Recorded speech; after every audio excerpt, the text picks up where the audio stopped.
dipersembahkan oleh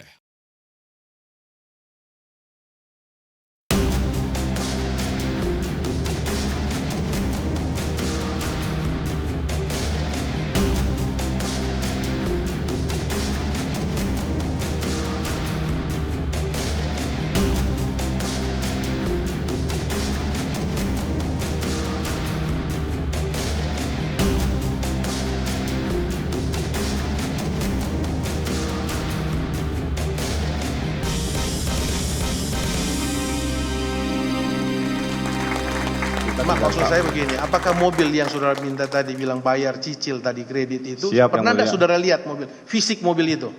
Belum Yang Mulia. Tidak pernah. Tadi saudara mengatakan di Makassar. Maaf Yang Mulia. Dari Kalau mana saudara tahu pastinya bahwa di Makassar atau tidak, mohon izin Yang Mulia, saya tidak tahu pastinya Yang Mulia. Tadi saudara mengatakan di Makassar. mohon maaf, Dapat Yang Mulia. informasi dari mana saudara mengatakan bahwa itu ada di Makassar mobil itu? Ya mungkin karena di Wican aja tidak ada Yang Mulia. Karena di sana tidak ada. Iya. Tapi saudara bayar. Ya, Sejak bulan apa dimintai itu uang itu? Masih ingat? maaf Yang Mulia, lupa Yang Mulia. Tahun 2020 atau 2021, maaf Yang Mulia. Oke. Tidak apa. dimintai ke saudara itu Iya. berapa kali? Apakah tiap bulan? Hampir tiap bulan Yang Mulia. Hampir tiap bulan. Berapa? Selisih berapa? 10 kali, ada 2 kali, 3 kali, 4 kali, 5 kali. Apa sampai setahun? 10 kali ada Yang Mulia. Maaf. 10 Yang kali Mulia. ada ya. Tapi saudara tidak tahu sejak tahun berapa atau 2020? Maaf Yang Mulia, lupa Yang Mulia. Lupa. Berapa jumlahnya? 43 juta Yang Mulia. 43. Kok bisa disiapkan untuk Ibu Menteri 30 juta per bulan itu? Mungkin Awalnya Pak dari mana yang saudara tahu? Panji kayaknya Pak. Waktu Pak itu. Panji ya? Pak Panji menyampaikan ke siapa? Ke Pak Isnar. Ya? Ke Pak Isnar. Ke Pak Isnar, apa kata-katanya yang saudara tahu? Saya kurang tahu Pak. Saya nggak tahu. Oh, hanya dengar dari Panji, awalnya dari situ ya? Ya. Akhirnya disiapkan uang itu. Disiapkan sama Pak Iya kan? Isnar. Faktanya disiapkan, benar ya? Ya. Disiapkan 30 juta, itu setiap bulan. Ya, awalnya dulu cuma 15 juta Pak pertama. Sejak kapan itu? Sejak beliau dilantik sebagai menteri atau beberapa bulan kemudian? Saya dari awal 2020 Pak. Oh, saudara awal 2020 sudah menyiapkan itu? Ya. Awalnya 15 juta. 15 juta. Kok bisa naik 100% itu gimana ceritanya? Dari yang info saya tahu dari Pak Isnar minta ada tambahan terus naik dari 15 ke 25 15, 25, terus akhirnya 30, mentok 30 ke 30 sampai sekarang sampai terakhir ya. sampai terakhir. Iya. Itu selama saudara menjabat di situ, Iya, itu saudara tiap bulan, benar? tiap bulan Pak. Pernah enggak dimintai ke saudara? Iya yang mulia. Apa? Ya Perawatan kecantikan. perawatan yang di Dermis. Ya? Dermis. Siapa itu yang minta? Ya Bu Yuli juga yang mulia. Ibu Yuri untuk kepentingan? Ibu Ibu siapa? Ibu Menteri. Ibu Menteri. Dianggarkan enggak itu kalau untuk kepentingan Tidak, ya. perawatan? Tidak, ya? tidak. Tidak ya, kalau untuk perawatan kecantikan enggak, kecuali untuk penyakit-penyakit tertentu aja kan? Iya yang mulia. Iya, kalau untuk perawatan kecantikan enggak, itu uang pribadi kan? Iya, Siapa yang mulia? untuk pribadi kan? Iya yang mulia. Kepentingan pribadi ya uang pribadi. Iya yang mulia. Untuk kecantikan yang saudara tahu ya, saudara Yes. kan yang pegang anggaran. Seperti Iya. itu. Ya tidak dianggarkan yang untuk Tidak kita. dianggarkan untuk Siap. untuk perawatan kecantikan dan tidak dianggarkan. Apakah anaknya juga minta?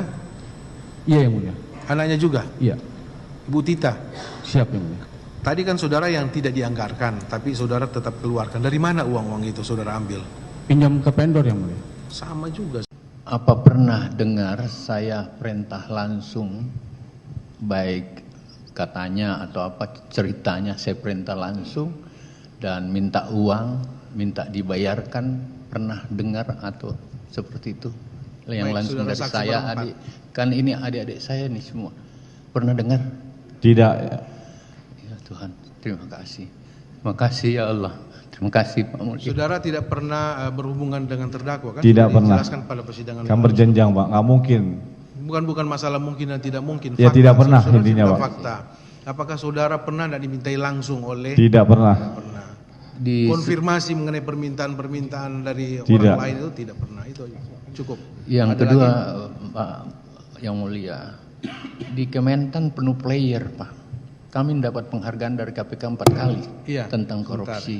Silakan Apakah nanti sama saudara. sekali tidak pernah lihat player terhadap jangan korupsi, gunakan SOP, dan don't ever against the law, seperti itu, no corruption. Pernah nggak pernah nggak lihat itu? Bahkan di Kementan yang besar sekali, satu gedung. Apakah, bahkan. ya, di Pernah masa nggak lihat? Sedikit kepemimpinan aja, sedikit. terdakwa sebagai menteri pertanian, pernah tidak mendapat penghargaan dari Komisi Pemberantasan Korupsi? Dengar tidak, saudara? Pernah dengar. Ada. Ada. Iya. Ada. Nanti diperlihatkan. Saudara kan dalam nota pembelaan sudah perlihatkan semua. Makasih. Ada. Makasih. Ada. Kami akan sampai di pembelaan nanti. Makasih.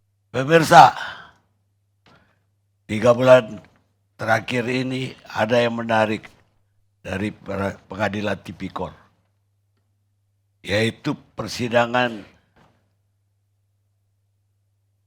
mantan Menteri Pertanian Syahrul Yassin Limpo atau disingkat SYL sebetulnya. SYL lah kita bilang. Kenapa? Ternyata dalam persidangan ini hasil pemeriksaan hakim ketika memeriksa para saksi-saksi terungkap bahwa peradilan kita itu telah mengungkapkan bahwa perkara korupsi di negara kita ini benar-benar semakin jorok.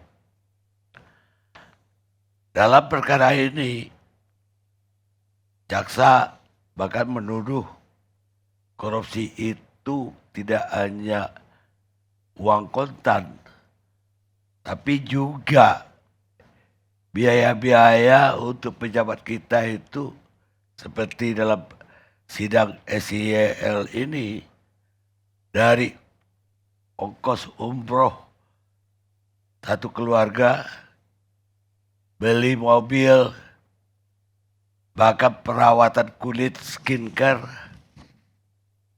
stem cell, sampai gaji biduan, dan bahkan sampai beli durian, itu dibebankan ke negara. Luar biasa. Dan karena itu kita terpaksa mengangkatnya. Dan menurut saya memang korupsi di Republik ini benar-benar sudah sangat parah, bukan parah lagi. Tahun 80-an, seorang profesor anti korupsi di Malaysia mengatakan bahwa korupsi itu ketika yang korup juga dikorup oleh yang lain. Misalnya dia seorang jaksa, kemudian dia melakukan korupsi dan kemudian dia harus berurusan dengan imigrasi atau berurusan dengan anaknya masuk sekolah atau dia berurusan dengan rumah sakit, dia dikorup lagi oleh lembaga-lembaga lain itu, maka korupsi di negara itu, kata Profesor Alatas, orang Malaysia tersebut, korupsi itu udah stadium ketiga. Itu tahun 80. Saya tidak tahu sekarang ini kita udah masuk ke stadium keberapa. Karena bukannya semakin membaik Republik ini.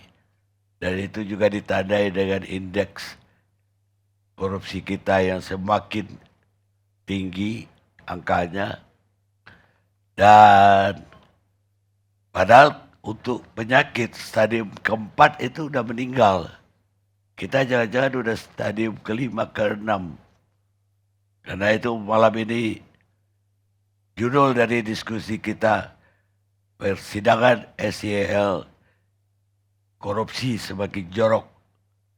Dari umroh, mobil, skincare, bahkan sampai gaji biduan, dan sampai durian dikorup. Dan kita mulai diskusi kita dengan yang pertama. Saya ingin mendapat kabar dari orang KPK dulu. Kabak pemberitaan KPK Ali Fikri akan bergabung bersama kita. Selamat malam, Bung Ali. Selamat malam Bang Karni.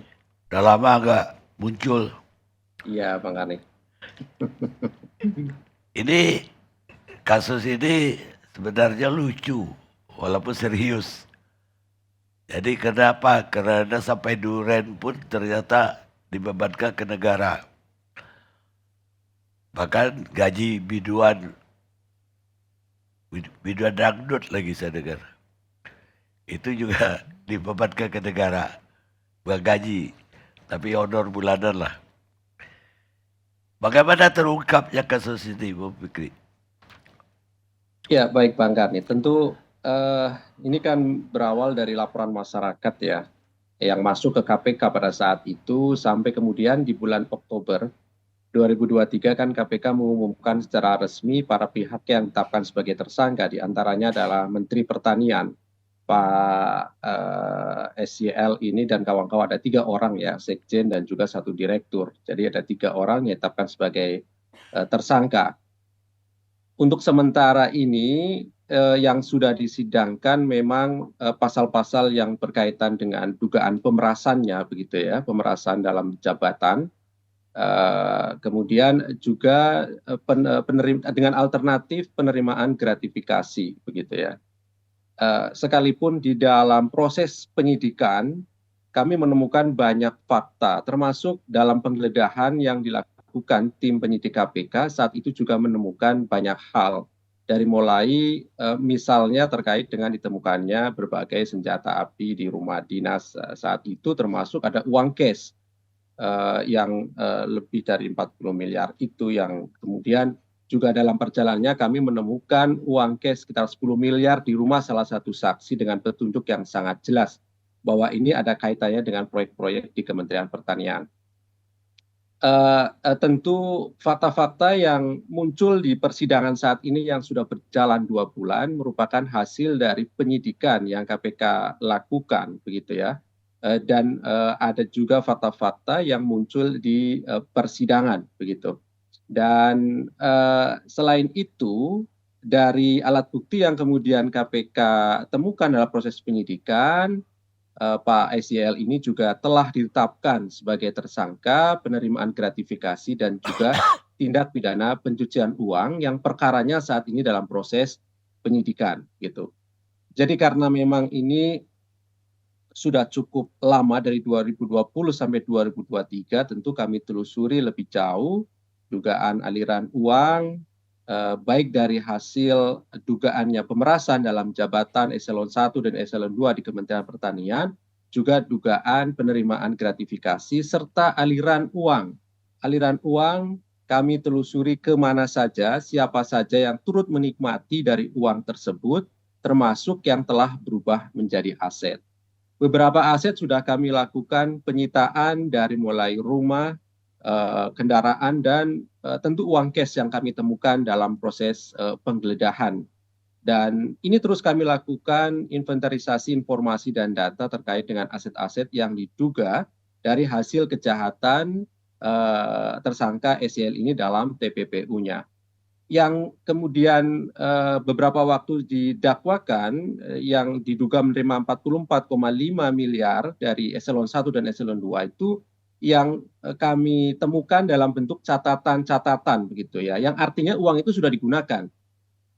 Adapun uang yang belum digunakan ketika kami temukan di rumah dinas menteri dan termasuk di rumah saksi, dan saat ini kami masih telusuri di Sulawesi Selatan dan berbagai daerah, itu belum kami dakwaan gitu ya. Jadi masih dalam proses penyidikan begitu Bang Karni. Saya kira ini masih banyak yang masih terus kami telusuri lebih jauh, baik itu dugaan penerimaan uangnya maupun aliran dari uang dan telah berubah menjadi aset-aset dimaksud. Begitu Bang Karni.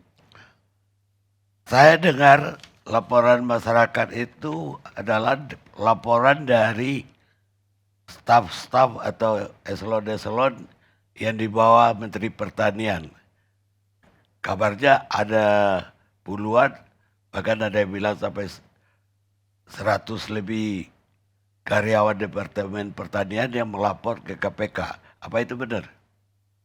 Iya, secara normatif tentu kami tidak boleh menyampaikan siapa pihak pelapor begitu ya, Bang Karni. Tapi fakta-fakta di persidangan sudah sangat jelas bahwa pejabat eselon 1 dan 2 di lingkungan Kementerian Pertanian hampir semuanya kemudian menyampaikan di ruang sidang bahwa merasa menjadi korban dari pemerasan terdakwa dimaksud selaku Menteri Pertanian pada saat itu dengan modus yang sudah sangat jelas begitu ya. Ketika mereka tidak menyerahkan uang, maka taruhannya adalah jabatannya pasti dicopot begitu ya. Ambil contoh misalnya Sekjen Kementerian Pertanian pada saat itu yang tidak mau menyerahkan sejumlah uang, tapi kemudian dicopot dan diganti oleh salah satu terdakwa yang saat ini menjabat menjadi Sekjen yang artinya Sekjen baru tersebut mau kemudian menjadi pemetik begitu ya, menjadi orang suruhan langsung dari terdakwa ini untuk meminta sejumlah uang kepada pejabat eselon 1 dan 2 gitu ya. Fakta-fakta yang menarik kan bahkan ada yang sedang COVID kemudian juga dimintai uang 450 juta. Kemarin itu fakta-fakta yang muncul ya.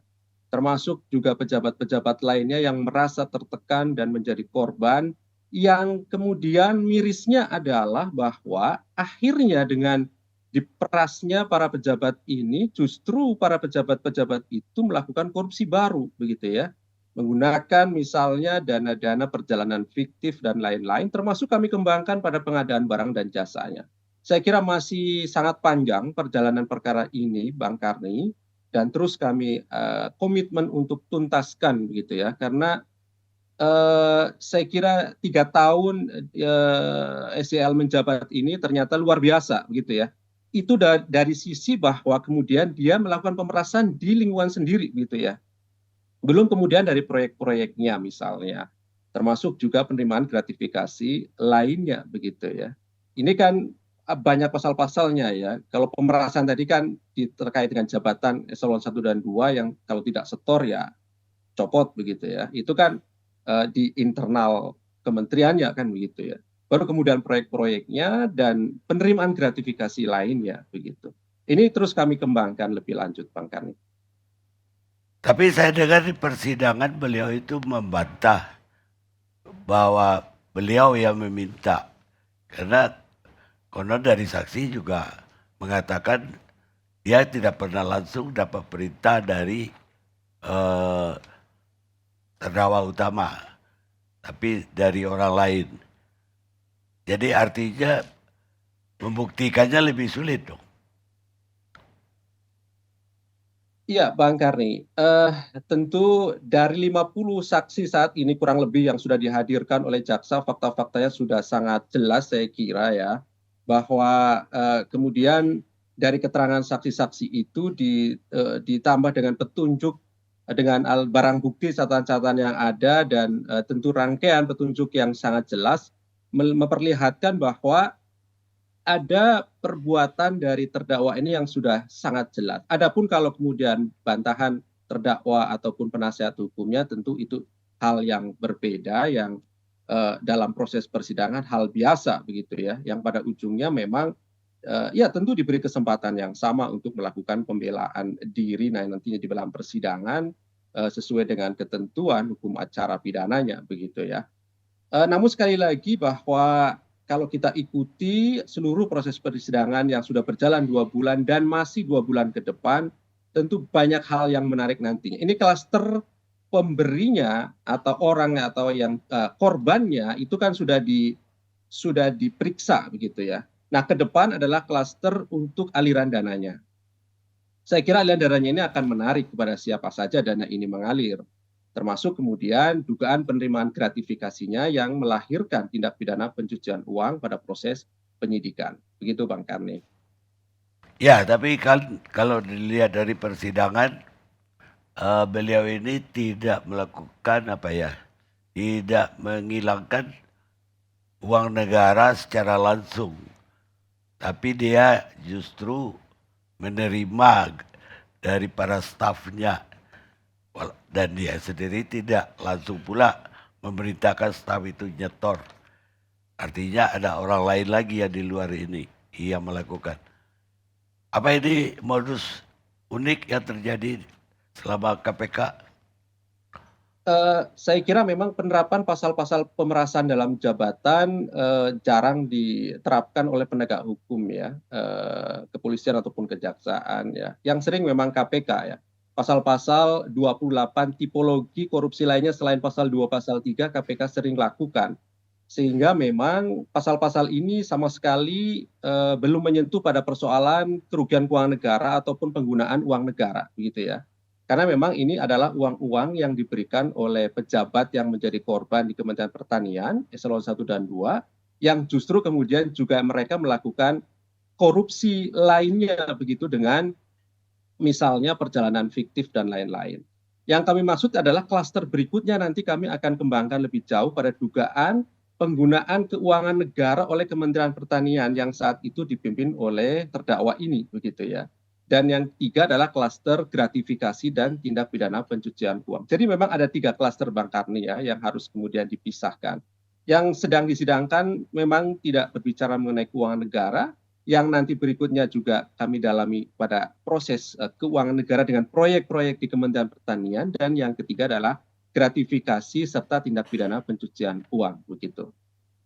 Nah, adapun kemudian bahwa tidak terlihat secara jelas yang Bang Karni sampaikan perintah misalnya dari terdakwa, ya saya kira memang modus-modus korupsi semacam ini terutama dalam rangkaian struktur birokrasi itu ya bagi kami kacamata hukum sudah sangat jelas begitu ya.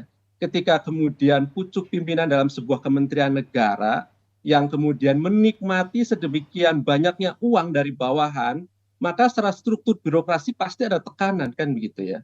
Pasti ada paksaan gitu, ada paksaan dari atasnya, walaupun dia bisa jadi tidak langsung bersentuhan dengan eselon 1 dan 2, tapi justru kemudian melalui orang lain. Nah, makanya kemudian di dalam surat dakwaan kan kami sebutkan pihak-pihak lain yang turut menjadi tadi itu perantara dari terdakwa ini untuk memeras begitu ya, dugaannya memeras pejabat eselon dan 2. Sekali lagi ini sudah menjadi fakta hukum saya kira, karena keterangan para pejabat eselon 1 dan 2 sangat terang benderang di hadapan majelis hakim, semuanya hampir mengakui berapa besar uang yang kemudian harus disetorkan begitu.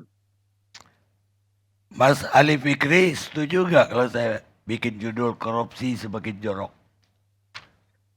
Ya, kalau kita lihat faktanya sampai hari ini memang masih terjadi dengan terang benderang begitu ya, sangat jelas, dan saya kira ini tantangan ke depan kita semua bagaimana kemudian modus-modus korupsi semacam ini ya harus diselesaikan bersama tentunya begitu ya. Hampir semua kemudian kami mendapatkan indikasi yang sangat jelas ya bahwa modus-modus semacam ini itu juga terjadi pada kementerian ataupun lembaga lainnya begitu ya, dan di pemerintahan daerah apalagi kemudian sudah sangat jelas terlihat.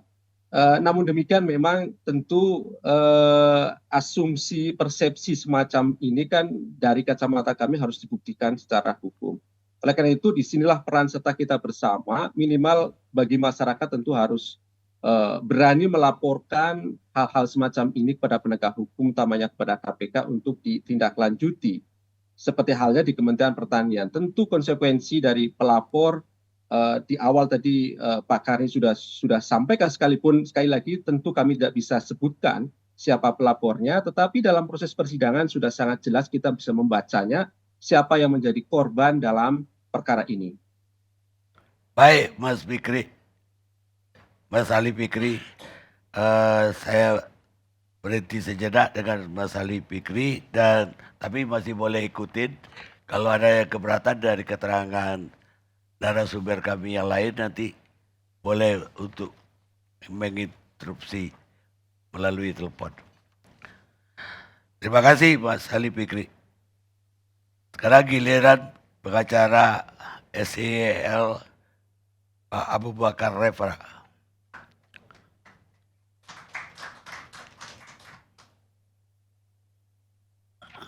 Silakan jawabannya, Pak. Assalamualaikum warahmatullahi wabarakatuh. Pak Karni, dalam perkara SCL ini saya hanya fokus pada saat ini yang berlangsung di pengadilan. Bahwa dakwaan yang disampaikan oleh jaksa itu tentang pasal 12E dan 12B besar. Tadi sudah dijelaskan. Di dalam perjalanan fakta persidangan sampai dengan detik ini, sementara berlangsung, mungkin saya agak berbeda dengan saudara Arif Fikri tadi, bahwa tidak ada satupun dari saksi-saksi itu yang dihadirkan oleh teman-teman jaksa penuntut umum dari KPK itu yang menerima perintah atau apa direct kepada Menteri SCL. Bahkan SCL ini ketika mulai bertugas ada 3 hal yang dia sampaikan. Pertama, bahwa diharapkan kepada seluruh pegawai pertanian itu untuk bekerja tidak boleh melawan hukum. Yang kedua, tidak boleh korupsi. Dan yang ketiga adalah berdasarkan standar SOP. Ada 2 hal yang ditambahkan di situ, bahwa kalau ada pihak-pihak yang mengatasnamakan saya sebagai menteri kata SCL, atau ada keluarga yang menggunakan kesempatan untuk mengatasnamakan menteri, wajib hukumnya ditolak. Setidak-tidaknya kepada siapa dia meminta harus diklarifikasi.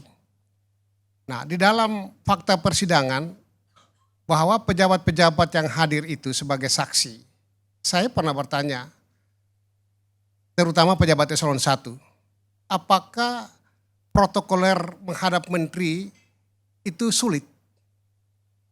Oh, tidak, paling cepat laporkan kepada ajudan, kemudian, nah kenapa itu tidak dilakukan klarifikasi kepada menteri?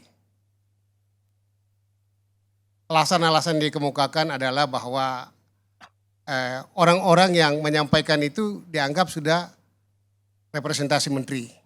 Itu yang terjadi. Yang kedua menyangkut dengan beberapa kegiatan tadi yang sudah disampaikan oleh juru bicara KPK tadi. Umroh misalnya. Umroh itu Pak SCL sepulangnya, jadi tidak hanya khusus untuk perjalanan umroh.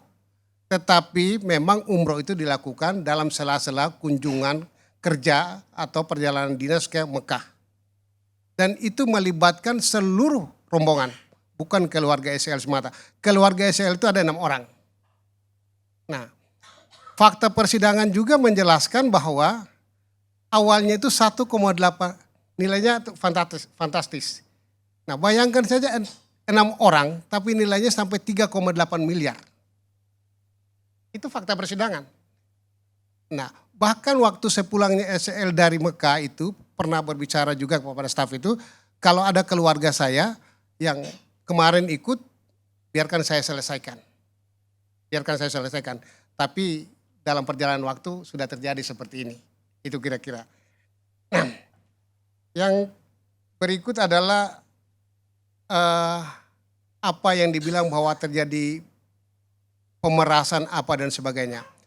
Ada 2 kategori anggaran yang bersifat budgeter dan non-budgeter. Yang non-budgeter itu adalah untuk backup tambahan kegiatan operasional menteri. Sehingga di dalam persidangan itu saya bertanya kepada para pejabat eselon, menteri ini sebagai pengguna anggaran. Nah, anggaran kementerian itu dibagi habis dalam 10 eselon 1 dan menteri. Apabila menteri ingin menggunakan karena keterbatasan dana, pejabat eselon lain atau di eselon lain, apakah boleh? Secara hukum boleh. Secara hukum itu boleh. Nah, bisa digunakan oleh menteri sepanjang dapat dipertanggungjawabkan untuk membackup kegiatan-kegiatan menteri. Itu aja dulu Pak Karni. Baik, taruhlah bahwa beliau tidak pernah meminta kepada eselon 1, 2 atau memerintahkan.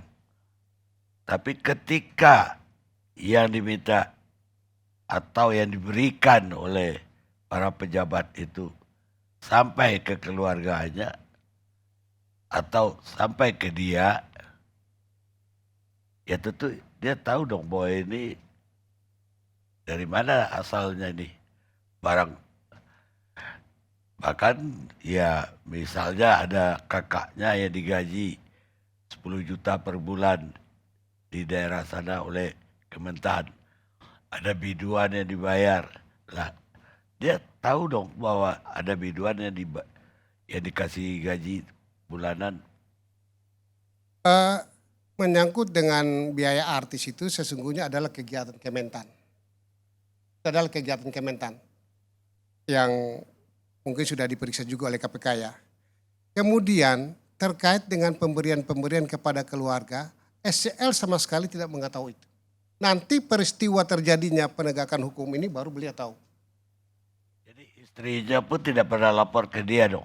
Kalau menyangkut dengan istrinya tadi dibilang skincare, ya. Ya atau perawatan. anaknya yang stem cell. Sama sekali beliau tidak tahu. Kalau yang memang ibu itu betul, tetapi itu pembiayaan ibu sendiri. Pembiayaan ibu sendiri yang kemudian oleh pihak tertentu, nota itu kemudian dirembes. Lalu tercatat bahwa ibu menggunakan uang kementerian untuk perawatan, kira-kira seperti itu. Itu fakta persidangan. Dia tahu. Baru SCL. kalau ini memang tidak perlu tahu karena ibu menggunakan uangnya sendiri. Baik. Kalau yang mobil. Mobil ini memang itu adalah penyewaan. Disewa. Disewa jadi memang kalau sudah selesai waktunya ini sudah dikembalikan.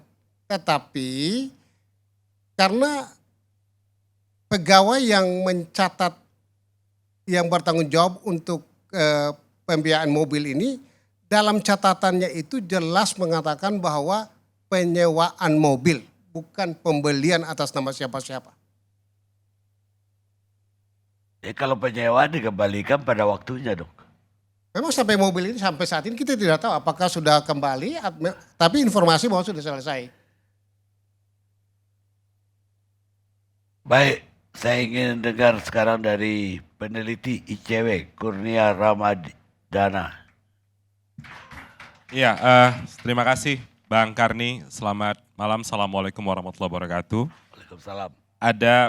Memang menarik ya Bang Karni kalau kita membaca pemberitaan setidak-tidaknya 1-2 bulan ke belakang.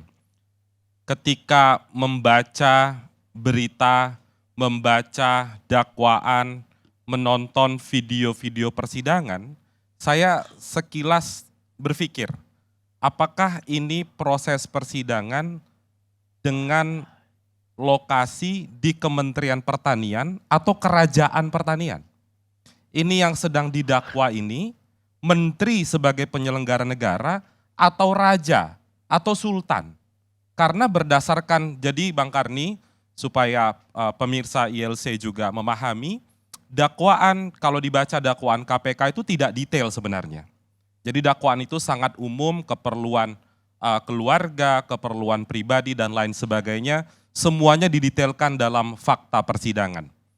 Tadi sebenarnya sudah dilihat di VT ILC, Bang Karni juga sempat menyebutkan beberapa indikasi kejahatan yang dilakukan oleh terdakwa Syahrul Yassin Limpo. Tadi sebenarnya juga ada uang skincare, bahkan Pak Karni ada juga biaya sunatan. Sunatan cucu ternyata juga dibiayai oleh negara. Selain itu juga selain skincare ada ulang tahun cucu. Juga ternyata bisa direimburse untuk menggunakan keuangan negara. Namun Bang Karni kalau kita mencermati lebih lanjut, ada beberapa klaster dari kejahatan yang kami berharap akan terungkap dalam proses persidangan. Di luar dari proses dakwaan saat ini, ada indikasi pemerasan dan juga ada gratifikasi. Selain itu Pak Karni, yang menarik dalam fakta persidangan yang terungkap juga, ada indikasi menghalang-halangi proses hukum. Ada obstruction of justice. Dan itu Pak Karni terbukti dari beberapa keterangan. Misalnya ada permintaan untuk melenyapkan catatan keuangan terkait dengan permintaan dari pejabat Kementerian Pertanian atau Syahrul Yassin Limpo, dan permintaan melenyapkan dokumen-dokumen keuangan itu dilakukan setelah proses penyidikan atau penggeledahan. Itu penting untuk menjadi pekerjaan rumah KPK ke depan. Bahkan Pak Karni yang... Beritanya dari mana? Itu keterangan saksi disampaikan dalam proses persidangan. Jadi saya di sini mencatat detail. Jadi disebutkan setiap permintaan uang dari Panji dicatat oleh pejabat pengadaan Kementerian Pertanian. Saat KPK memulai proses hukum, Kasdi sempat meminta untuk melenyapkan catatan itu. Dan itu setelah proses penggeledahan, dan pasal 21 dengan ancaman pidana minimal 3 tahun, maksimal 12 tahun penjara itu juga harus diusut oleh KPK. Selain itu Pak Karni, perkara dari terdakwa Syahrul Yassin Limpo ini memiliki banyak dimensi. Dalam proses penegakan hukum, selain dari banyaknya pemerasan, indikasi pemerasan yang dilakukan oleh Pak Syahrul Yassin Limpo, juga kita mendengar ada dimensi indikasi suap atau pemerasan terhadap penegak hukum. Pak Karni mungkin ingat beberapa waktu lalu sempat terungkap dalam proses persidangan ada permintaan uang 50 miliar rupiah dari mantan Ketua KPK Pak Firly Bahuri. Itu juga fakta persidangan yang kami harap bisa diteruskan oleh aparat penegak hukum. Selain itu yang saat ini sedang ramai terkait dengan Pak Nurul Gufron yang kabarnya meminta permohonan mutasi pegawai Kementerian Pertanian, itu juga banyak diulas dalam diskursus publik. Selain itu Pak Karni, ada juga dimensi terkait dengan isu politik. Dalam proses persidangan disebutkan oleh seorang saksi ada THR yang diberikan oleh Kementerian Pertanian kepada 9 anggota DPR RI. 5 orang pimpinan Komisi 4 DPR RI, masing-masing 100 juta, ada ketua fraksi salah satu partai politik sebesar 100 juta, dan 3 orang anggota DPR lain masing-masing 50 juta rupiah. Bahkan ada juga disampaikan saksi dalam proses persidangan, ada jam tangan seharga 100 juta yang juga diberikan kabarnya oleh Syahrul Yassin Limpo melalui bawahannya kepada pimpinan Komisi 4 DPR RI. Selain itu Pak Karni, ada juga indikasi masuknya dana korupsi ini ke partai politik. Dan itu juga sudah diakui, sudah dikembalikan oleh Partai Nasdem. Selain itu Pak Karni, yang jadi menarik juga kita ingin menyoroti bagaimana sebenarnya pengawasan di internal Kementerian Pertanian. Bisa bobol habis-habisan 3 tahun, bagaimana kinerja dari Inspektorat Jenderal. Bahkan dalam proses persidangan beberapa hari yang lalu terungkap, ada indikasi ingin mengatur audit keuangan Kementerian Pertanian menjadi wajar tanpa pengecualian. Bahkan disebutkan secara terang benderang nama auditor dalam proses persidangan dengan jumlah yang diminta awalnya 10 miliar, kemudian tambah lagi 2 miliar rupiah. Dan juga menarik sebenarnya kita menunggu langkah KPK ke depan. Saya tadi meneruskan dari omongan Mas Ali, klaster saat ini yang kita dengarkan baru dari internal Kementerian Pertanian. Kita masih menunggu bagaimana sebenarnya indikasi keterlibatan dari keluarga Pak Syahrul Yassin Limpo. Karena satu anak Pak Syahrul Yassin Limpo itu berstatus sebagai penyelenggara negara, anggota DPR RI. Saya bacakan di sini fakta persidangan ya Pak Karni, disebutkan ada pembiayaan, tadi sebenarnya sudah dibahas, stem cell. Ada pembiayaan skincare. Bahkan Pak Karni untuk membeli sound system saja, itu juga menggunakan dana negara. Maka dari itu kami berharap keluarga-keluarga yang disebut dalam proses persidangan harus dihadirkan sebagai saksi untuk mempertanggungjawabkan informasi-informasi yang beredar dalam proses persidangan. Dan juga Pak Karni, saya ingin menanggapi tadi pernyataan dari kuasa hukum Pak Syahrul Yassin Limpo, kalau tadi kan disebut biaya mobilnya itu disewa. Tapi dalam fakta persidangan ada juga saksi yang menyebutkan bukan disewa, tapi dicicil.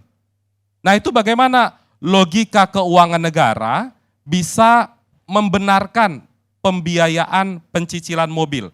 Nah di sini saya sebutkan ada biaya kredit mobil biasanya sewa dengan jenis Alphard untuk operasional di Sulawesi Selatan dan dibebankan kepada pejabat eselon 1 Kementerian Pertanian. Itu sempat muncul dalam proses persidangan. Jadi Pak Karni, yang ingin saya highlight terakhir soal klaster tindak pidana pencucian uang. Saat ini dalam proses penyidikan Pak Syahrul Yassin Limpo sudah disematkan pasal 3 atau pasal 4 Undang-Undang Pencucian Uang terkait dengan pelaku aktif. Jangan lupa di dalam Undang-Undang 8 tahun 2010 ada pasal 5 terkait dengan pelaku pasif. Siapapun yang menerima uang dari hasil kejahatan korupsi dan dia tahu bahwa uang itu adalah hasil kejahatan korupsi dapat dijerat dengan pasal 5 Undang-Undang Pencucian Uang. Maka dari itu kami berharap agar proses penyidikan pencucian uang bisa segera diselesaikan, kemudian dilimpahkan ke proses pengadilan agar terbuka bagaimana sebenarnya sengkarut kejahatan korupsi yang disinyalir melibatkan Pak Syahrul Yassin Limpo dan juga keluarga atau kroni-kroninya. Itu Pak Karni. Baik, Mas Kurnia Ramadana. Pemirsa, kita rehat sejenak.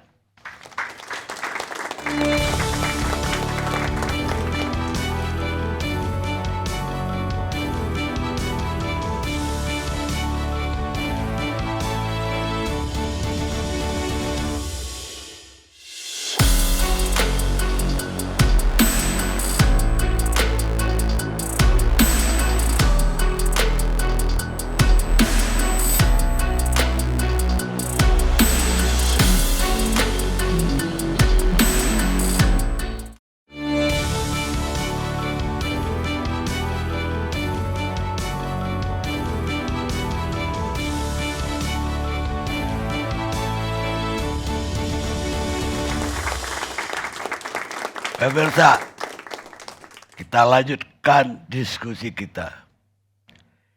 Kita berbicara anti korupsi. Ketika kita di pihak yang kalah dan tidak mempunyai kekuasaan. Tetapi ketika kita memiliki kekuasaan, kita akan segera berganti warna. Audas Sings, penulis India. Mudah-mudahan itu aja terjadi di India, tidak terjadi di negara kita. Sekarang saya ingin dengar dari Pak Sarwan Ari. Silakan. Iya, terima kasih Bang Karni. Yang pertama terkait dengan persoalan tadi Sekjen lama. Sebenarnya Sekjen lama itu bukan diberhentikan. Tetapi karena pada saat itu berdasarkan aturan beliau sudah masuk pada waktu pensiun sehingga pensiun. Sehingga digantikan dengan Sekjen baru. Bukan berarti Pak SYL menggunakan, karena begini. Secara hukum Pak SYL tidak punya wewenang untuk mengangkat dan memberhentikan Sekjen. Tidak ada itu. Yang kedua begini. Terkait dengan disinggung menyangkut dengan ada perempuan itu. Sebenarnya kalau fakta persidangan itu bukan adalah permintaan SYL. Ada pejabat lain. Dan itu sudah terbukti. Sehingga jangan seolah-olah Pak SYL. Jujur begini Pak Karni. Kalau kita belajar tentang Pak SYL ini siapa? Pak SYL ini adalah seorang birokrat murni. Mulai dari kepala desa, sekda, wakil bupati, wakil gubernur. Dan sampai saat ini beliau punya duit itu masih ada. Untuk apa kepentingan keluarganya? Sehingga disampaikan bahwa Pak SYL duit yang ada dalam rumah itu merupakan hasil korupsi. Kami menyampaikan bahwa faktanya tidak. Itu adalah duit keluarganya. Dan istrinya seorang dokter. Dan itulah duit keluarga. Bukan semata-mata duit itu adalah hasil korupsi atau yang lain yang seperti yang disampaikan dalam Dan fakta persidangan semua jelas. Pak SYL tidak pernah tangannya langsung. Ataupun orang-orang yang melakukan tindakan itu klarifikasi atau konfirmasi dengan Pak SYL. Kan semestinya ada ruang di sana. Kenapa tidak disampaikan itu? Lalu seolah-olah Pak SYL. Yang kedua begini, kita lihat meskipun Indonesia pada saat itu dalam kondisinya adalah COVID, di bawah pemerintahan Pak SYL sebagai menteri, kondisi harga beras kita stabil. Saat ini gimana? Itu adalah prestasi yang tidak pernah dilihat dan tidak pernah disampaikan kepada publik. Kenapa tuh prestasi beliau itu? Tadi juga fakta persidangan disampaikan bahwa ada pejabat dirjen menyampaikan ada sebagian perjalanan dinas yang ada di luar negeri itu tidak ada Pak SYL di situ. Dan mereka sampaikan bahkan pada saat Irjen melakukan proses terhadap internal, ada dana-dana yang dianggap itu tidak dikembalikan oleh pihak lain. Dan itu tak ada di fakta persidangan. Dari mana kita melihat kerugian negara itu? Ada. Sedangkan ada lembaga-lembaga yang punya wewenang untuk bisa menghitung kerugian negara itu. Sehingga kami jangan seolah-olah menyampaikan bahwa ini sampai ke sini masih jauh, bos. Teman-teman saya dari ILC sangat jauh berbicara tentang hal-hal yang belum ada di fakta persidangan. Ini negara hukum. Bukan kita negara yang kita mengandai-andaikan lalu menggiring opini tanpa ada dasar hukumnya. Berbahaya. Bangsa ini akan rusak ketika kita gunakan opini-opini kita untuk menggiring masyarakat untuk mengikuti apa yang kita inginkan. Berbahaya. Karena negara kita adalah negara hukum, pasal 1 ayat 3 Undang-Undang Dasar jelas. Di sana ketika ada perbuatan harus dibuktikan dulu. Jangan kita lalu menggunakan framing-framing yang seolah-olah Pak SYL dan keluarganya terlibat langsung. Ini persoalan masih panjang. Seperti tadi disampaikan oleh pihak KPK. Banyak saksi yang masih diperiksa. Itu artinya kita akan menunggu fakta persidangan ini. Kami percaya kepada majelis hakim yang memimpin sidang hari ini pasti berpikir objektif atas bangsa ini. Karena ini menjadi ukuran proses persidangan tetap berjalan, jangan ada intervensi dari manapun. Itu yang kita inginkan. Agar hukum kita itu objektif. Jangan atas dasar tekanan ataupun framing-framing yang lain sebagainya. Contohnya begini. Disampaikan tentang proyek. Pak SYL itu di dalam fakta persidangan, setiap dirjen-dirjen itu menyampaikan. Meskipun ada orang dari pihak manapun datang, ketika tidak memenuhi standar administrasinya, ditolak. Dan tidak pernah Pak SYL mengatakan bahwa tidak pernah. Dan mereka sampaikan di persidangan. Banyak berapa perusahaan yang ditolak untuk mengurus izin impor dan lain-lain. Itu ditolak. Karena Pak SYL dari awal seperti Pak Abu Bakar menyampaikan. Bahwa beliau sampaikan sesuai SOP, sesuai aturan. Dan sistem informasi penegakan proyek di sana itu adalah by digital. Sehingga siapapun bisa mengakses. Ketika terpenuhi silakan, tidak terpenuhi silakan. Akhir dari saya sampaikan begini. Negara ini negara hukum, mari kita junjung negara hukum ini. Jangan kita gunakan data-data dan isu-isu yang belum terungkap dalam persidangan. Sehingga menjadi pencerahan kepada masyarakat dan rakyat Indonesia agar berpikirnya itu objektif. Terima kasih dari saya, Bang Karni. Ya. Boleh, tapi jangan lama. Jadi gini, tadi teman kita dari ICW, bahwa fakta persidangan mobil itu dibeli. Fakta persidangan itu adalah mobil itu disewa. Sedangkan yang menyatakan bahwa dibeli itu katanya mendengar dari si ini, mendengar dari si ini. Nah, kalau kita bilang bahwa satu kendaraan itu milik seseorang, maka pembuktiannya adalah administrasi, BPKB-nya. Nah, itu. Jadi itu clear bahwa bukan dibeli atau dicicil atau apa, tapi itu disewa. Kemudian yang kedua, tentang upaya untuk menghalangi.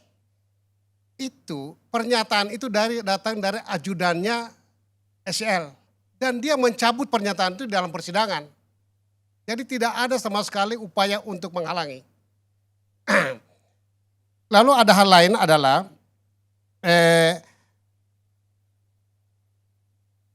tentang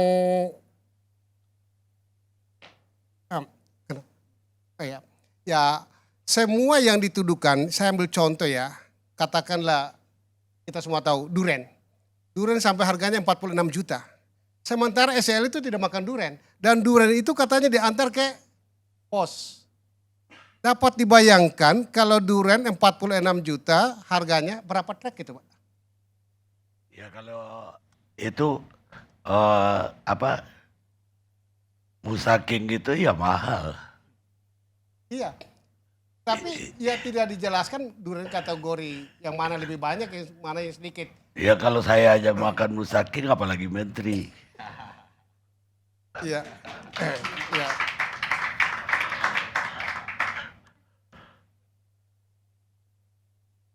Lalu tentang keluarga. Yang harus kita tahu bahwa semua yang diminta oleh keluarga, konon katanya, atau merefer kepada keluarga itu sama sekali tidak dilakukan oleh keluarga inti, ayah, ibu, dan anak. Itu fakta persidangan. Tidak ada seorang pun yang namanya si cowok, ini saya anaknya Pak SL, tidak ada. Atau ibu, tidak ada. Itulah yang dilakukan. Ada juga misalnya SL ulang tahun ada yang memberi, ya Pak Momon, Pak mantan sekjen itu mengirim. Jam tangan harganya 12 juta, Pak SL tidak minta. Dan itu pertemuan di Makassar. Jadi ada inisiatif-inisiatif, saya tidak tahu dalam rangka apa, tetapi hadiah-hadiah semacam itu diberikan. Dan Pak SCL itu dalam ulang tahun atau ulang tahun anaknya tidak pernah melihat itu yang namanya kado-kado itu. Ya udah, taruh sana. Ya udah taruh sana. Kira-kira gitu Pak. Baik. Terakhir Perkani, terakhir. Biar dia jawab dulu. Ya, yang pertama tadi itu pernyataannya terkait dengan permintaan untuk menghilangkan catatan keuangan, itu bukan disampaikan oleh ajudan Pak SYL, tapi disampaikan oleh mantan subkoordinator pemeliharaan Biro Umum dan Pengadaan Kementerian Pertanian.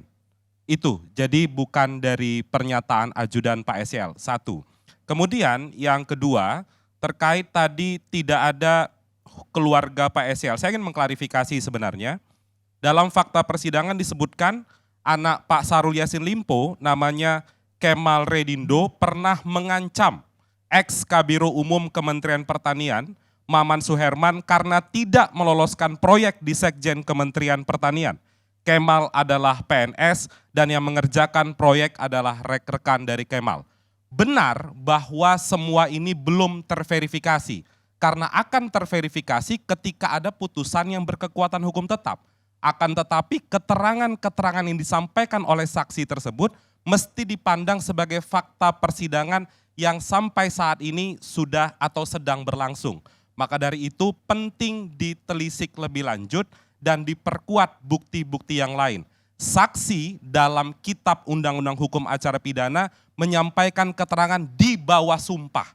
Maka dari itu mestinya mereka mengetahui konsekuensi ketika mereka berbohong. Maka dari itu counter argumennya harus dengan kesaksian yang lain atau mungkin dokumen-dokumen yang lain. Setidaknya dakwaan KPK itu sudah ditambah dengan keterangan-keterangan saksi dari internal Kementerian Pertanian. Saya rasa dalam proses persidangan ya memang tidak dipertimbangkan prestasi Pak Syahrul Yassin Limpo, harga beras normal, itu tidak dipandang dalam proses penegakan hukum.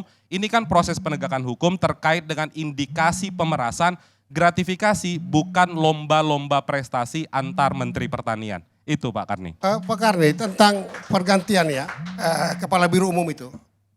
Teman-teman dari CWA, saya ingin sampaikan bahwa yang bersangkutan itu menyatakan bahwa dia sama sekali tidak menerima perpindahan itu bukan karena ada sesuatu, ancaman apa dan sebagainya. Dan itu normal. Itu menyampaikan dalam fakta persidangan. Kemudian menyangkut dengan dakwaan KPK. Anda tahu, di dalam dakwaan KPK itu dicantumkan bahwa SCL meminta 20% dari anggaran pertanian. Dan seluruh pejabat itu membantah. Anda bayangkan 24 triliun anggaran pertanian, kalau 20% diambil. Itu tidak mungkin. Seluruh pejabat eselon 1, seluruh pejabat eselon 2, seluruh yang terlibat dalam proses anggaran itu membantah. Yang ada adalah Pak SCL meminta agar 20% itu dituangkan dalam program. Sehingga nanti kalau ada bencana bibit dan sebagainya, beliau bisa menggunakan diskresi untuk pembagian. Itu. Nah itu yang terjadi. Bukan itu tidak terbukti, belum terbukti karena proses persidangan masih berlangsung. Tadi kan Mas Ali sampaikan, yang sekarang dibuktikan adalah terkait dengan pemerasan. Proses pemeriksaan saksi pekan depan akan masih berlangsung. Jadi saya rasa terlalu pagi kalau mengatakan bukan, kawan. Belum terbukti. Konteksnya begini, 20% anggaran itu diminta untuk kepentingan SCL. Jadi yang dimaksudkan 20% itu adalah 20% dalam bentuk program. Sehingga menteri atau para eselon itu menggunakan diskresi agar bisa membagikan bibit apa dan sebagainya kepada daerah-daerah yang kurang. Itu clear, jadi tidak menunggu persidangan.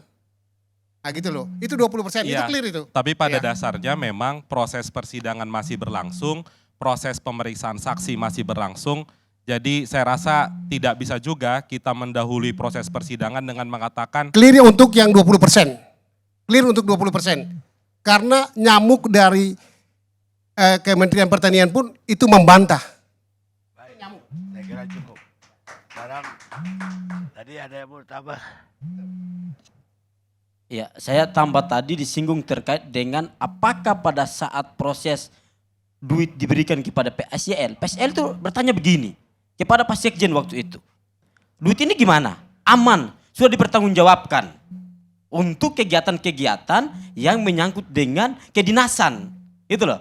Jadi sehingga setiap apapun yang masuk ke PSCL selalu dikonfirmasi dulu tentang kebenaran, tentang sumbernya dan lain-lain. Sehingga secara hukum Pak SCL selesai di situ Pak Karni. Ya, terima kasih Pak Karni. Ya. Baik, sekarang sahur Siagian. Terima kasih Bang Karni. Jadi tema kita ini kan proses persidangan ya, belum final. Itu kita sepakat dulu ya. Dan saya setuju kalau Bang Karni memberi judul korupsi semakin jorok. Nah tetapi di atas itu kan persidangan ini atau dakwaannya itu kan demi keadilan. Nah jadi kita harus objektif untuk mengukur. Pertama saya kira harus kita apresiasi dalam hal ini KPK keseriusannya untuk katakanlah menuntaskan perkara ini. Tetapi Bang Karni, kejorokan itu juga dimulai juga dari KPK. Karena saya harus adil demi keadilan.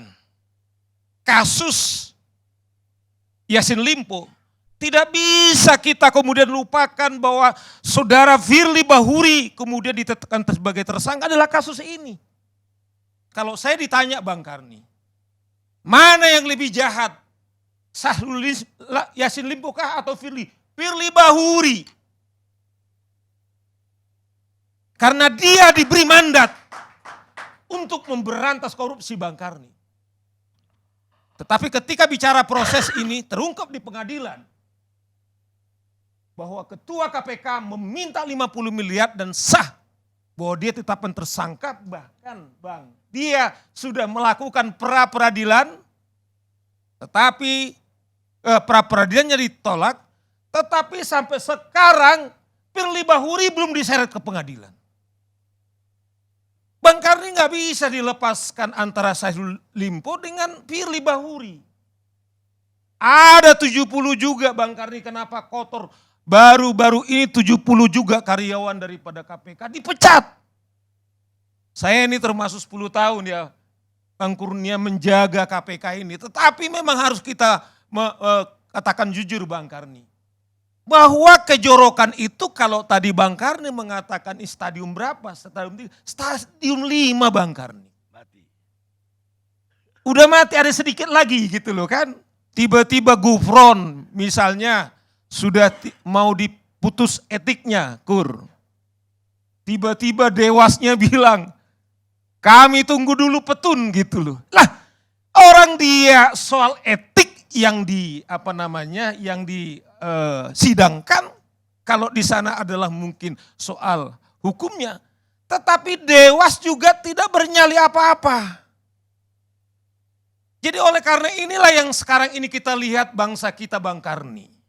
Saya malah ragu Indonesia emas tahun 40, berapa itu Bang Karni? 45, menurut saya bullshit kalau ini kita nggak serius lakukan Bang Karni.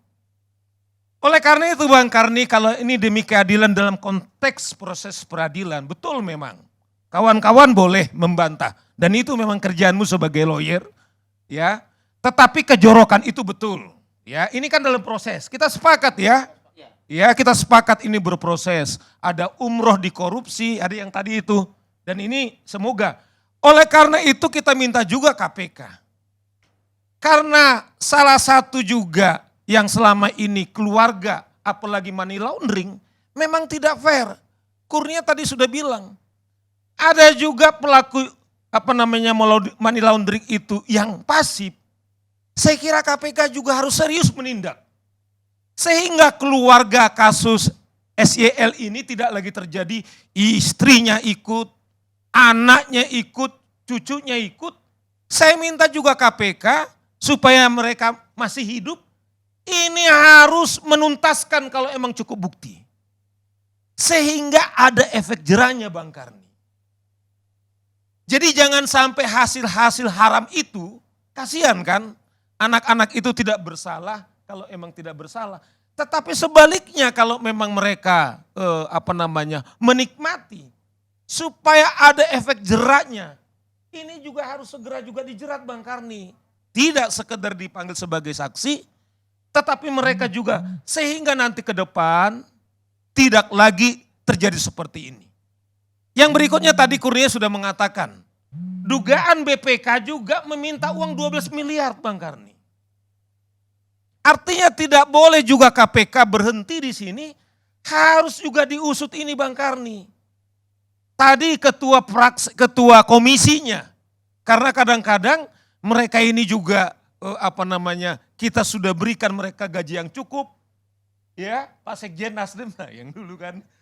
Kemudian tunjangan yang cukup, mereka ini juga sering juga mengganggu-ganggu kementerian mitra kerja mereka.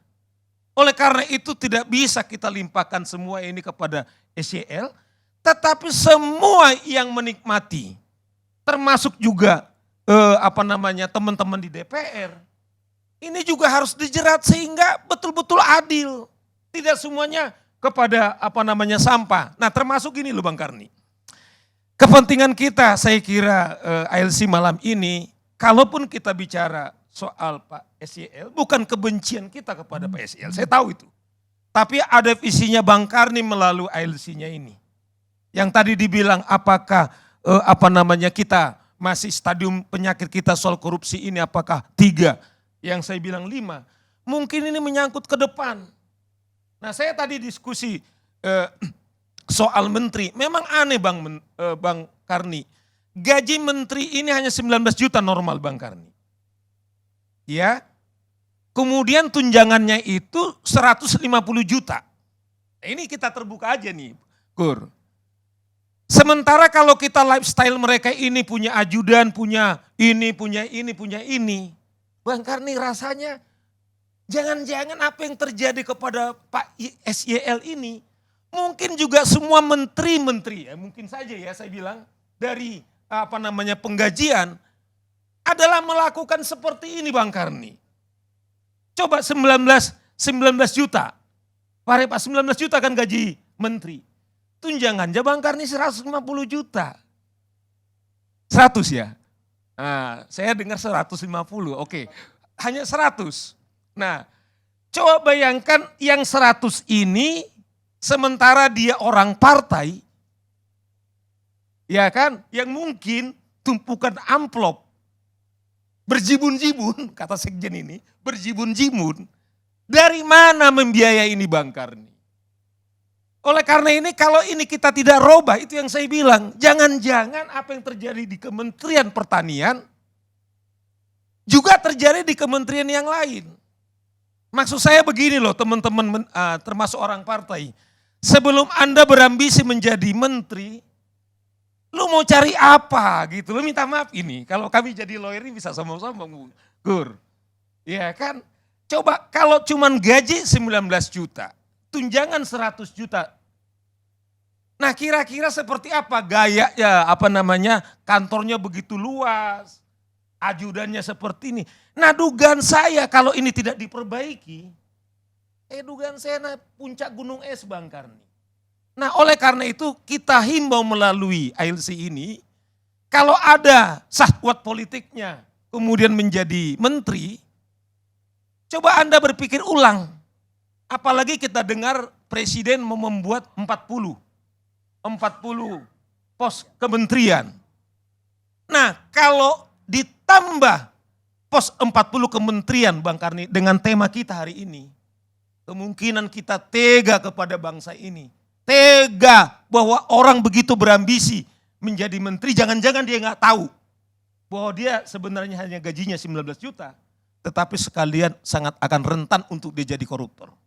Oleh karena itu menurut saya melalui forum yang sangat mulia nih Bang Karni, saya kira kita himbau kepada pemerintah, kepada presiden terpilih. Kalau Anda mau bertanggung jawab, saya kira ini segera direformasi. Saya setuju bila perlu kita buat gaji presiden entah 5 miliar Bang Karni, menteri entah 1 miliar atau 2 miliar, masa gaji seorang komisaris yang lebih besar dari menteri. Masa gaji seorang komisaris lebih besar daripada presiden? Ini menurut saya kan seakan-akan biar gajinya kecil, tapi korupsinya biar kemudian dia lakukan. Jadi seakan-akan seperti itu kan Bang Karni. Nah oleh karena itu Bang Karni, kasus ini kemudian masih berlanjut, tetapi kalau kita mau fair, siapapun yang terlibat, BPK kemarin kita sudah lihat, salah satu anggota BPK di sidang yang lain, hasil korupsi BTS Bang Karni, dia harus sewa rumah. 40 miliar itu coba bagaimana otaknya sudah rusak Bang Karni. Kita ini udah banyak, otak kita udah rusak. Uang korupsi itu bingung, dia mau tempatkan di mana. Sementara sekarang daerah-daerah kita terluar kemudian jadi tidak bisa tersambung. Tapi ada warga negara yang diberi mandat kemudian tidak bisa mempertanggungjawabkan. Nah oleh karena itu Bang Karni, kalau kita mau fair, proses ini sedang berjalan, kita dorong kepada KPK, kalau kami kemarin itu sudah menyurati Kapolri supaya segera menahan Firly, kami minta juga kepada kawan-kawan KPK, semoga di sini Ali masih ada, Anda juga ikut bersama dengan kami menemui pimpinan polisi. Apa yang menjadi kendala? Mengapa sampai saat ini Syahrul Yassin Limpo kemudian sudah segera mau diputus, tapi Firly kita lihat malah tenggelam. Ini saya kira ketidakadilan. Sehingga KPK kemudian bangkit bahwa supaya wibawa mereka kemudian kemudian bangkit, segera dorong supaya kasus Firly Bahuri ini dan juga Gufron.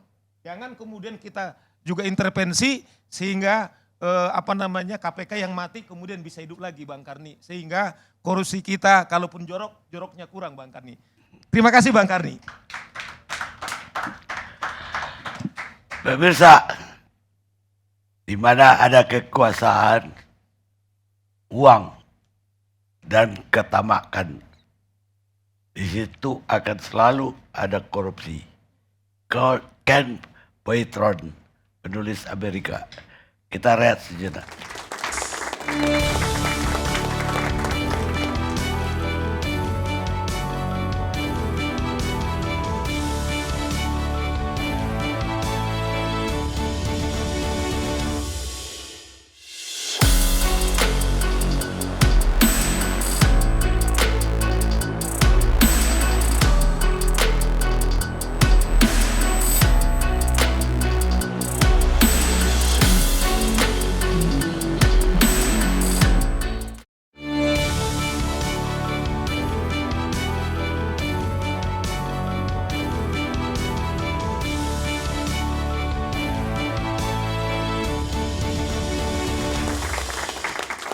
Pemirsa,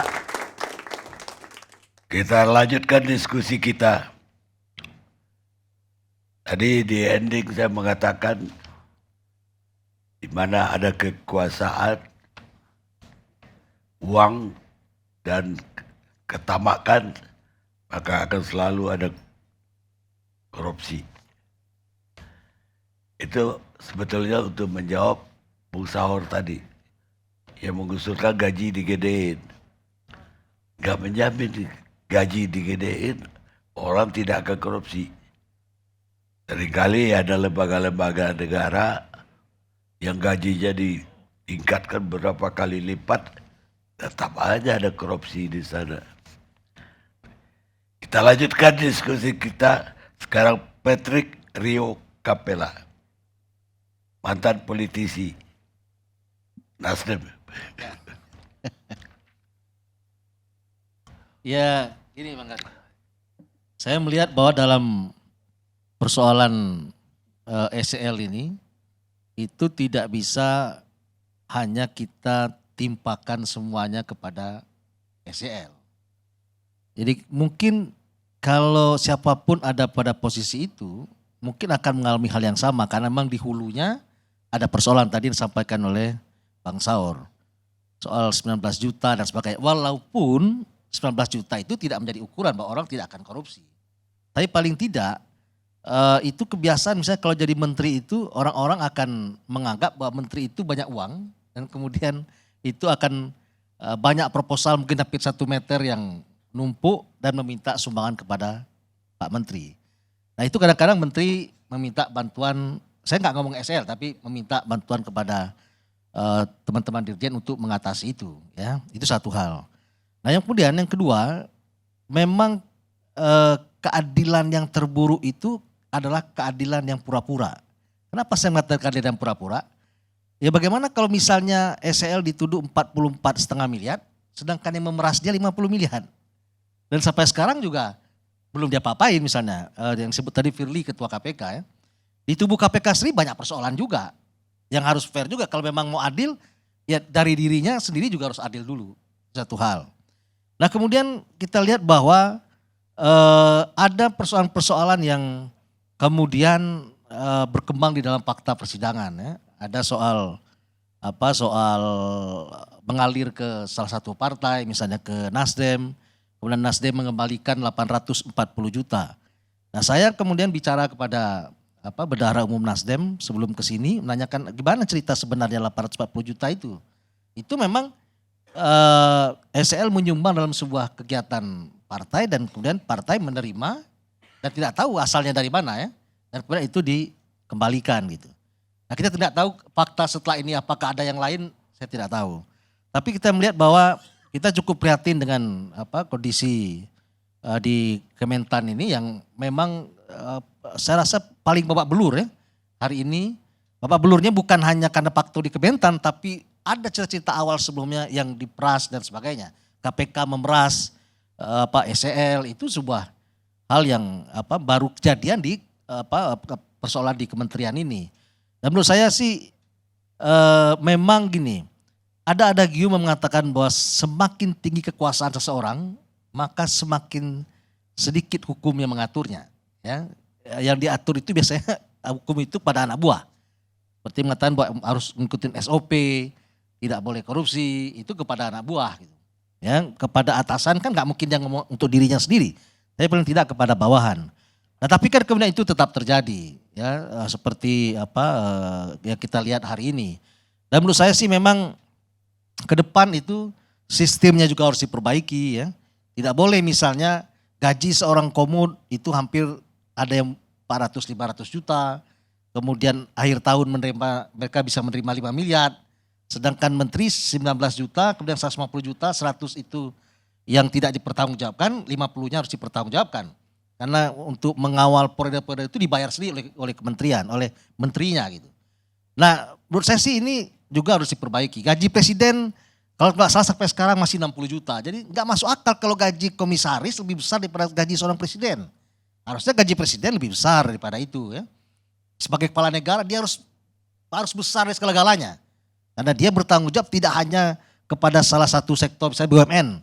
Hanya mengurusi BUMN tapi ini kan mengurus negara gitu. Nah oleh karena itu memang menurut saya Bang Karni kita akan lihat perkembangannya. Tapi tadi ada beberapa hal yang mungkin lewat dari perhatian kita. Tadi Kurnia mengatakan bahwa ada anggota DPR dan fakta persidangan juga anggota DPR yang menerima hadiah lebaran dan sebagainya. Harusnya juga terlibat juga, dibawa bersama-sama dalam satu perkara ini gitu.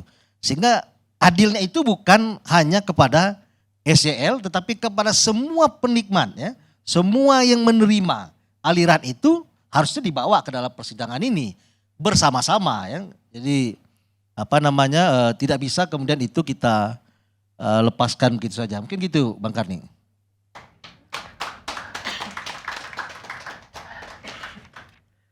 Baik. Sekarang saya ingin dari pakar pidana Aristo Pengaribuan. Terima kasih Bang Karni kesempatannya.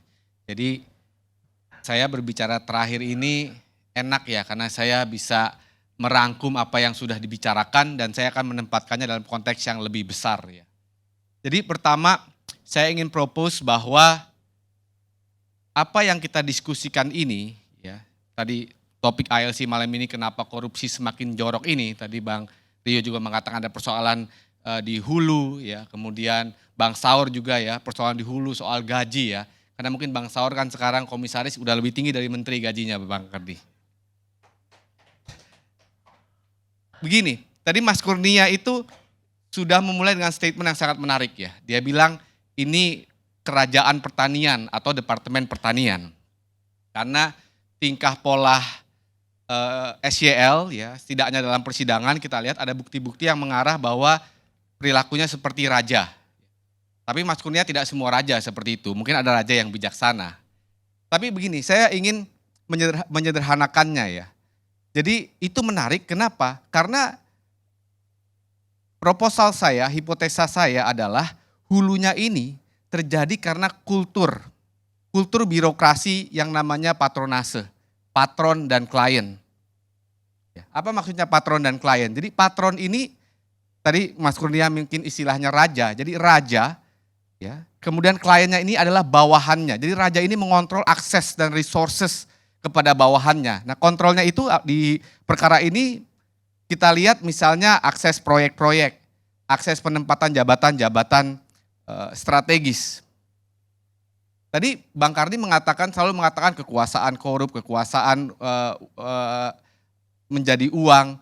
Nah, untuk memaintain patron dan klien, hubungan patron dan klien ini, apa currency-nya, alat tukarnya? Alat tukarnya adalah kekuasaan, karena kekuasaan itu yang ditukar-tukar. Kekuasaan itu ditukar misalnya oleh fasilitas-fasilitas. Kekuasaannya itu ditukar dengan bawahan-bawahannya yang cenderung menghamba. Misalnya, ini betul sekali, ini gejala-gejala yang mungkin saja tidak terjadi di Kementerian Pertanian. Jadi ketika dikatakan tadi para advokat dikatakan bahwa tidak ada permintaan langsung, bahwa banyak penelitian yang mengatakan justru itu pantang bagi raja untuk mengatakan langsung apa maunya. Justru bawahannya yang harus assess sendiri apa yang diperlukan rajanya. Ini banyak penelitian birokrasi ya dalam kultur sosial, politik dan hukum, ini yang terjadi. Jadi hina itu buat raja bicara, oh saya butuh ini, saya butuh itu. Bawahan yang baik adalah bawahan yang dapat menangkap keinginan rajanya tanpa rajanya bicara. Itu inti dari patron dan kliennya. Nah kemudian persoalan patron dan klien yang currency-nya ini adalah kekuasaan menjadi lebih kompleks. Kenapa menjadi lebih kompleks? Karena ini melibatkan banyak dimensi tadi Mas Kurnia mengatakan ya. Misalnya dimensi pertama itu adalah dimensi bagaimana dia melegitimasi, menjustifikasi network ini, patron dan klien network ini. Bagaimana caranya? Pertama adalah dia memproteksi dirinya, misalnya dengan berteman dengan penegak hukum. Yaitu tadi yang Bang Saur teriak-teriak soal Ketua KPK, soal Firly Bahuri. Dia perlu assurance itu. Jadi untuk siklus patron network ini berjalan terus, dia perlu assurance proteksi dari higher power. Itu lebih kompleks lagi. Ini jadi ada patron punya patron lagi, raja punya raja lagi. Itu yang pertama. Yang kedua, BPK misalnya. Jadi digembar-gemborkan kan soal WTP. Tapi ternyata di WTP itu kan bermasalah. Penting sekali untuk sang raja ini, sang patron ini, untuk meraih instrumen legitimasi itu. Maka dia akan lakukan apapun. Karena itu yang akan memelihara networknya. Lebih kompleks lagi ada lagi dimensi tadi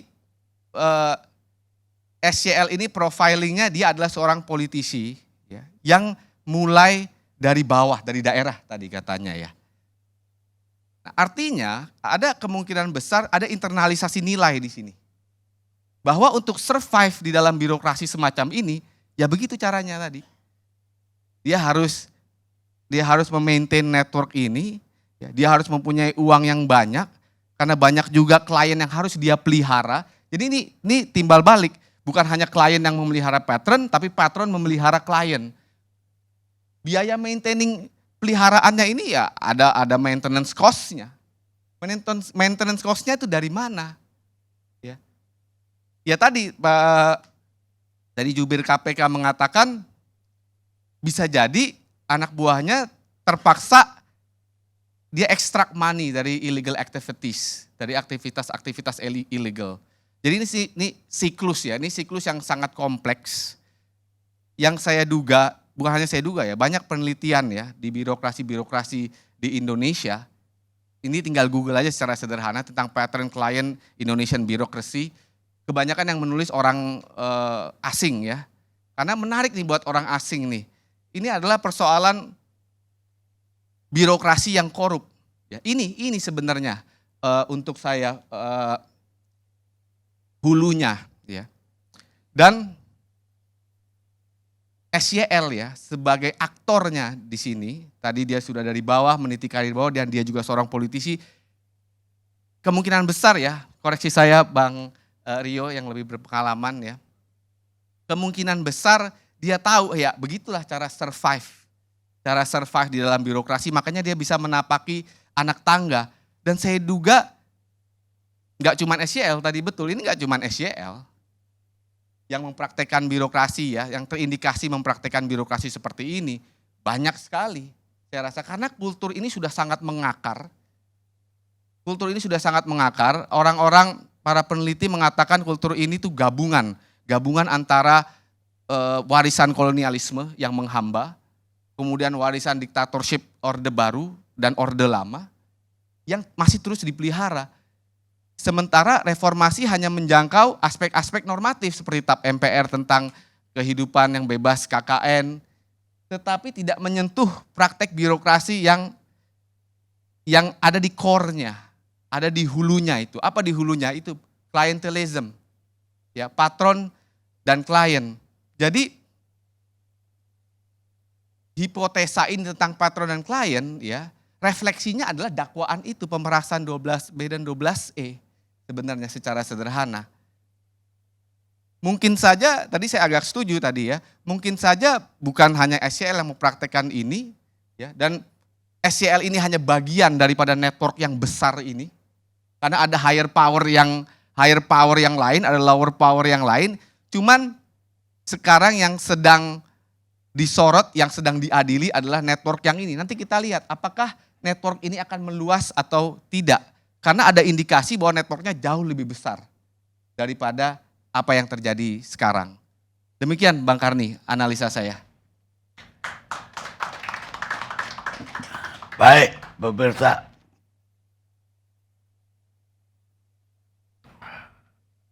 Sebagian orang mengatakan bahwa politisi itu banyak politisi yang korup. Dan banyak juga polisi yang korup. Tapi mereka tidak pernah meluangkan waktu 1 detik pun untuk membayangkan apa yang mereka lakukan kalau mereka ada di posisi mereka itu. Abid Naskar. Pemirsa, kami diskusikan, Anda hanya menyimpulkan. Kita ketemu ALC yang akan datang.